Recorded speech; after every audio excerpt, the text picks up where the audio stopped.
Hi everyone, welcome back to my YouTube channel. आज की इस वीडियो में मैं आपको बताऊंगी कि आपने स्टैटिक मेंबर्स को और स्टैटिक वेरिएबल्स को क्लास में और फंक्शंस में कैसे डिक्लेयर करना है, उसको यूज़ कैसे करना है, हमने मेन में उसको कैसे कॉल करना है, उसको इनिशियलाइज कैसे करना है।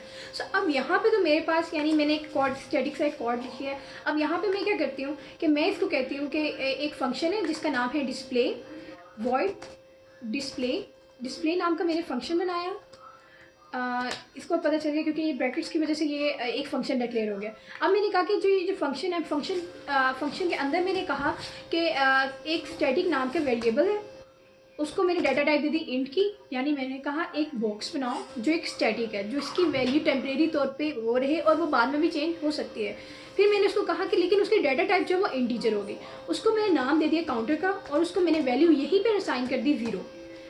सो इस तरह से ये मैंने किया। अब मैं यहाँ पे क्या करती हूँ कि मैं कहती हूँ कि सी आउट सी आउट कर दिया। We have counter, we have this space, we have counter plus plus, we have this counter, we have this number आ जाएगा क्योंकि अभी नंबर 0 है।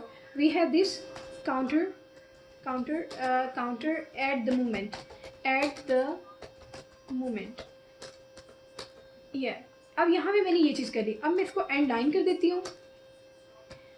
अब यहाँ पे तो हमें समझ आ गई कि ये मैंने एक मैंने बॉक्स बना दिया, उसके अंदर मैंने उसको कह दिया कि तुम स्टैटिक को तुम्हारी वैल्यू चेंज हो सकती है, तुम्हारे अंदर इंटीजर ही सेव होगा। फिर मैंने उसको कह दिया कि ये सी आउट भी कर दो और फिर मैंने उसको ये भी कहा कि ये इंक्रीमेंट भी करो। यानी अगर ये 0 है यहाँ पे तो इसको इंक्रीमेंट करो। जब ये इंक्रीमेंट होगा तो ओके फाइन, ये कहेगा ठीक है। अब लेकिन चीज़ तो वही इशू होगी जो हमारी मेन में कॉल होगी। तो हम अब मेन में अपने करने के लिए क्या करेंगे, हम ये करेंगे कि हम करेंगे डिस्प्ले के फंक्शन को कॉल कर लिया। जब हमने डिस्प्ले के फंक्शन को कॉल किया, एक प्रॉब्लम है यहाँ पे। वो प्रॉब्लम ये है कि जब हमने मेन को क्योंकि पहले इनिशियलाइज कर लिया और हमने जो फंक्शन है डिस्प्ले को वो हमने बाद में कॉल किया। तो अब हम ये चाहते हैं कि हम लोग इसको जो फंक्शन है वो बाद में ही रहने दें, लेकिन मेन को पहले भी कॉल करें, लेकिन कोई मसला ना हो। अब मसला ना चाहने के लिए हम क्या करते हैं, वॉइड डिस्प्ले के फंक्शन को हम इसकी प्रोटोटाइप बना लेते हैं। अब प्रोटोटाइप का मैं अभी आपको बताती हूँ। प्रोटोटाइप से ये हुआ क्योंकि हमारा जो कोड है वो लाइन बाय लाइन चलना है। तो यहाँ पे जब मैं इसको ग्लोबली इनिशियलाइज कर दूंगी कि आपका नाम ये है और मैं आपको पूरे स्ट्रक्चर में, आपकी एग्जिस्टेंस नहीं है अभी, लेकिन आप डिक्लेयर, आपको एक नाम दे दिया गया है, आप एक प्रॉपर्टी है, आपको मैं कहीं पे भी इम्प्लीमेंट कर सकती हूँ। मैं कहीं पे भी आपको बुला सकती हूँ, मैं कहीं पे भी आपको इनिशियलाइज कर सकती हूँ, मैं कहीं पे भी आपको कॉल कर सकती हूँ। जब हम इसको कंपाइल करेंगे तो आप देखिएगा कि हमें एरर नहीं आएगा। We have 0 counter at the moment. ठीक है। अगर मैं इसको कॉपी किया और इसको पेस्ट किया, अब इसको अगेन अगर हम कंपाइल करें तो 0 1 2 3 4। हाँ, एक चीज़ और भी है कि हम अगर ये चाहते हैं कि हमारे 0 से ना स्टार्ट हो, हालांकि हमने 0 ही इनिशियलाइज किया, अगर हम चाहते हैं कि 0 से ना स्टार्ट हो तो हम क्या करेंगे, काउंटर के बैक पे प्लस प्लस लगा देंगे। जब हम यहाँ पे प्लस प्लस लगाएंगे तो इस तरह से 0 भी हमारा ये 1, यानी क्योंकि यहाँ पे 0 तो यहाँ पे 1 बन कर आगे जाएगा, यानी 0 से पीछे से 0 नहीं रहेगा, या 1 2 3 आगे कंपाइल होता जाएगा। अब नेक्स्ट स्टेप हमारा ये है कि जब हमने डिस्प्ले का फंक्शन बनाया, अगर मैं इसको, हम एक्सपेरिमेंट भी तो करके देखते हैं, अगर मैं इसको मैं अगर कमेंट करूँ, मैं कहूँ कि भाई मेन मैंने डिस्प्ले बनाया हुआ है, नीचे तुम सिर्फ कंपाइल कर दो, तो आप देखेंगे कि एक एरर आ जाएगा। वो कहेगा display was not declared in this scope. ये इसलिए एरर आया है क्योंकि हमने जो कोड है वो हमारा एक स्ट्रक्चर वाइज है। ठीक है, वो एक लाइन बाय लाइन चल रहा है, वो ABC पूरे स्टेप्स हमारे काउंट कर रहे हैं। तो अब यहाँ पे मैंने इसको ये पता है कि मेन तो मैं बेसिक बाय डिफ़ॉल्ट हूँ, डिस्प्ले तो मुझे ऊपर कहीं बताया ही नहीं, तो मैं डिस्प्ले को कैसे रन कर लूँ। जब मैं इसको डिस्प्ले को एक नाम दे दूँगी, मैं कहूँगी हमारे पास एक प्रॉपर्टी है डिस्प्ले के नाम से, लेकिन मैं इसको ये कह रही हूँ कि अभी तुम उसको यूज़ कर लो, बाद में वो तुम्हें बता देगा नीचे जाके कि डिस्प्ले के अंदर होना क्या है। तो इस तरह से ये हमारा सारा रन करेगा। अब यहाँ पे आप ये देख सकते हैं, ये हमारी आउटपुट है, मेन जो आउटपुट है। अब यहाँ पे तो हमने इस कोड में हमने ये सीख लिया कि स्टैटिक मेंबर्स को हमने अपनी क्लास में क्लास में नहीं, फंक्शन में कैसे यूज़ करना है। अगर हम नेक्स्ट लेवल पर जाएँ, अगर हम क्लास के लेवल में जाएँ तो वो थोड़ा ट्रिकी है, लेकिन उसको यूज़ करते हैं हम ये अपना फंक्शन जो है वो रिमूव करते हैं और यहाँ से मैं इसको डिस्प्ले का फंक्शन भी ख़त्म किया, डिस्प्ले फंक्शन ख़त्म किया, क्योंकि अब हम क्लास की तरफ मूव करें। अब मैं कहती हूँ क्लास एक बनाओ जिसका नाम है अर्थ के नाम की क्लास बना ली। उसके अंदर मैं कह देती हूँ कि अर्थ, अब क्योंकि अब हमने क्लास बना ली तो मैं उसको कहती हूँ स्टैटिक नाम के एक तुम्हारे पास है, उसके अंदर है एक इंटीजर, मैं उसको कह दे और उसका नाम है अर्थ काउंटर। फाइन, मैंने उसको कहा कि स्टैटिक नाम का एक वेरिएबल बनाओ जिसका नाम है अर्थ काउंटर। अब इसने बना दिया। अब यहाँ पे मैं क्या करती हूँ कि आउटसाइड द क्लास मैं कहती हूँ इंट क्योंकि मैंने अर्थ को कॉल करना है, स्कोप एक्सेसिफायर लगाए, जो 2 कॉलन होते हैं स्कोप एक्सेसिफायर होता है। मैंने कहा स्कोप एक्सेसिफायर तुम अर्थ का काउंटर पकड़ो और उसको 0 कर दो। जब इसने ये 0 किया तो ठीक है, यहाँ तक तो ये कहता है कि ओके फाइन मैं भी चल रहा हूँ। लेकिन नेक्स्ट स्टेप में अगर हम देखें तो होना तो कंपाइल और कंपाइलर में वही शो होना है जो हमारे मेन के अंदर होगा। अब हम मेन के अंदर क्या करते हैं, हम ये करते हैं कि हमारी जो स्टैटिक नाम का हमने अर्थ काउंटर बनाया उसको सी आउट करते हैं। सी आउट हमने कहा अर्थ के अंदर जो अर्थ काउंटर है उसको आउटपुट कर दो, अर्थ काउंटर एंड एल। यहाँ पे हमने इसको आउटपुट कर दिया। और अगर मैं इसको कंपाइल करूँ, we are receiving an error, earth counter is private. ये इसलिए आया है क्योंकि हमें ये कह रहा है ये अर्थ काउंटर जिसका आप कॉल कर रहे हैं ये प्राइवेट है। तो हमें जब भी हमने क्लास के बाहर किसी चीज़ को बुलाना है तो हमने हमेशा उसको पब्लिक पहले करना है। पब्लिक करके फिर हम उसको out of the scope access कर सकते हैं, उससे पहले हम नहीं कर सकते।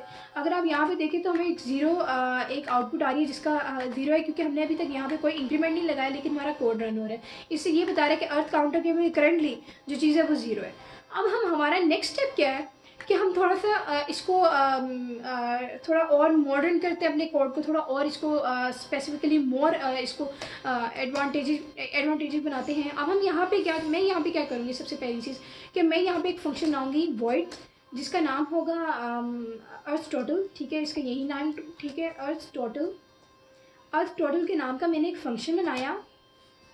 इस फंक्शन के अंदर मैं कहती हूँ सी आउट करो, क्या करो कि वी हैव टोटल स्पेस, आगे अर्थ काउंटर को हमने कर लिया, अर्थ काउंटर को हमने कॉल कर लिया, और वी हैव टोटल टोटल आगे नंबर आ जाएगा, we have total this members. यहाँ तक तो हमारा ठीक है। अब जब हमने ये देखा कि हमने अपने अर्थ टोटल को हमने एक कॉल कर लिया, हमने इसको कहा कि वॉइड फंक्शन तुम ऐसा करो जो अर्थ टोटल है ना हमारा उसके अंदर अर्थ काउंटर उसको प्रिंट कर दो। प्रिंट का काम तो इसने कर दिया, लेकिन हमने इंक्रीमेंट अभी तक नहीं किया। जो इंक्रीमेंट है अब, क्योंकि अगर मैं यहाँ पे इंक्रीमेंट करवाती हूँ ना तो वह गलत स्ट्रेटेजी हो जाएगी। क्यों ना एक ऐसा कंस्ट्रक्टर या कुछ ऐसी चीज़ बनाई जाए जो खुद ही इंक्रीमेंट करके हमें अपना सारा काम करके वो हमें प्रोवाइड करे। अब मैं यहाँ पे कंस्ट्रक्टर बनाऊंगी क्योंकि कंस्ट्रक्टर का नाम जो है वो हमारी क्लास के जैसे ही होना चाहिए। क्योंकि हमने पिछली वीडियोज़ में मैंने आपको बताया था कि कंस्ट्रक्टर डिस्ट्रक्टर का नाम it's mandatory, it's very very mandatory to assign a constructor destructor same name as a class है। तो आपको क्लास के जैसे नाम भी बिल्कुल देना पड़ेगा। जब हमने क्लास का नाम दिया इसको, अब मैं यहाँ पे क्या करती हूँ, मैं यहाँ पे अर्थ काउंटर को इंक्रीमेंट कर देती हूँ। यहाँ पे मैं कह देती हूँ अर्थ काउंटर तुम यहाँ पे इंक्रीमेंट हो जाओ। ये कहता है ठीक है, मैं यहाँ पे इंक्रीमेंट हो जाता हूँ, कोई डाउट नहीं। इसको यहाँ पे क्लोज करते हैं। क्लोज करने के बाद अच्छा यहाँ तक तो सारा प्रोसीजर हमारा सही जा रहा है, यानी मैं इसको यहाँ पे इंक्रीमेंट भी करवा रही हूँ, मैं इसको सी आउट भी करवा रही हूँ, लेकिन मैं इसको बुला कहाँ रही हूँ, डेफिनेटली मेन में तो मैं बुला रहे हैं। तो मेन में बुलाने के लिए मैं क्या करती हूँ, मैं यहाँ पे क्या करूँगी कि अर्थ की मैंने क्लास बुला ली, उसको मैंने ऑब्जेक्ट दे दिया ट्री। मैंने कहा ट्री तुम्हारे पास अब पूरी जो क्लास अर्थ है उसकी पूरी एक्सेस है तुम्हारे पास। यहाँ पे भी मैंने ट्री को कहा ट्री तुम जाओ, किसको बुलाओ, क्योंकि अभी तक हमने फंक्शन को नहीं बुलाया था। मैंने कहा जाओ अर्थ, जाओ ट्री के जो अर्थ के अंदर जो फंक्शन है जिसका नाम अर्थ टोटल है उसको लेकर आ जाओ। ट्री गया और ट्री लेके आ गया। तो अब यहाँ पे क्या हुआ, अब मैं पहले इसको कंपाइल करने से पहले आपको सारा प्रोसीजर समझाती हूँ। प्रोसीजर ये है कि यहाँ पे पहले सी आउट करवाया, हमने कहा अर्थ की क्लास में जाओ, अर्थ काउंटर मिलेगा, वो यहाँ पे क्या अर्थ काउंटर मिल गया। यहाँ मैंने एंडर, अब यहाँ पे अर्थ काउंटर की अभी कोई वैल्यू नहीं थी हमारे पास, लेकिन यहाँ पे जब आया तो उसको एक 0 मिल गया, इसने 0 प्रिंट कर देना है। अब जब हम अगली लाइन में जाएंगे तो यहाँ पे हम कहते हैं तुम्हारे पास एक अर्थ के नाम की क्लास है, उसको हम एक ऑब्जेक्ट ट्री दे देते हैं। हम कहते हैं ऑब्जेक्ट ट्री तुम्हारे पास पूरी क्लास की एक्सेस है, ये पूरा घर अब तुम्हारा है या तुम इस घर के एक मेंबर हो। अब इस ऑब्जेक्ट को हम कहते हैं कि तुम जाओ इस क्लास में, इस क्लास के अंदर से क्या लेकर आओ कि अर्थ टोटल का ये ले आओ, फंक्शन ले आओ। जब ये जाता है इस क्लास के अंदर, वी हैव अर्थ काउंटर देखते हैं, अर्थ काउंटर यहाँ पे देखते हैं इनिशियलाइज तो हुआ हुआ है, लेकिन जब नीचे आते हैं ना तो नीचे देखते हैं अरे ये तो इंक्रीमेंट भी हुआ हुआ है। जब ये इंक्रीमेंट हुआ हुआ है तो ये यहाँ पे हमें इंक्रीमेंट करके अपने मेंबर्स दिखाता है। अब यहाँ तक तो हमारा सारा प्रोसीजर हो गया। अब हम इसको अगर रन करें तो कोई एरर नहीं होगा। अब यहाँ पे देख सकते हैं कि ये 0 से क्या बन गया, 1 बन गया। एक इंक्रीमेंट हुआ है, क्योंकि हमने अभी एक ऑब्जेक्ट भेजा है। जब मैं इसको और भी ऑब्जेक्ट भेजूंगी तो ये चेंज होता जाएगा। अब मैं यहाँ पे क्या करती हूँ कि ऑब्जेक्ट इसको मैं डिफरेंट देती हूँ। ह्यूमन के नाम से ऑब्जेक्ट दे दिया, एक ह्यूमन के नाम से दे दिया। अर्थ को मैंने दे दिया जी एक एनिमल के नाम से। फिर अर्थ को मैंने दे दिया, अर्थ को मैंने कहा कि एक वेल्स ले लो। फिर अर्थ को मैंने एक और दिया, वो उसका नाम है फिश। ठीक है, अब मैं अगर अब मैं इसको रन करूं तो आप देख सकते हैं कि वी हैव टोटल 5 नंबर्स। ये 5 किस तरह हुआ है, 0 से यहाँ तक तो 0 था, ये ये आउटपुट ये 5 इस तरह से हुआ है क्योंकि यहाँ पे हमारे पास 0 इनिशियलाइज था। यहाँ पे जो ये सी आउट है वो 0 ही दिखा रहा है, लेकिन जितने ऑब्जेक्ट्स के उतने ही मेंबर्स बनते गए। तो स्टैटिकली जो हमारा एक बॉक्स था, एक बॉक्स जिसका नाम था हमारा अर्थ काउंटर, उसको मैंने कह दिया कि तुम एक ऑब्जेक्ट गया, दूसरा ऑब्जेक्ट गया, तीसरा। जब ये क्यू में ऑब्जेक्ट सारे जाते गए तो उसने उन सबको प्रोसेस किया और एट द एंड जब हमारे पास टोटल बन गई, टोटल नंबर हमारे पास काउंट हो गए, इतने ऑब्जेक्ट्स आए, तो उसने उसकी आउटपुट मुझे शो करवा दी। तो इस तरह से आपके स्टडी मेंबर्स आपकी क्लास में यूज़ होंगे। अगर आपके अभी भी कोई क्यूरी है, आपको अभी भी कोई चीज़ नहीं समझ आई, तो मैंने अपनी मेल डिस्क्रिप्शन में लिखा, आप मुझे मेल भी कर सकते हैं। आप चाहें तो मुझे कमेंट बॉक्स में कमेंट भी कर सकते हैं। अगर आप if you like the video then please subscribe it and share it and see you in the next tutorial. Take care, bye bye.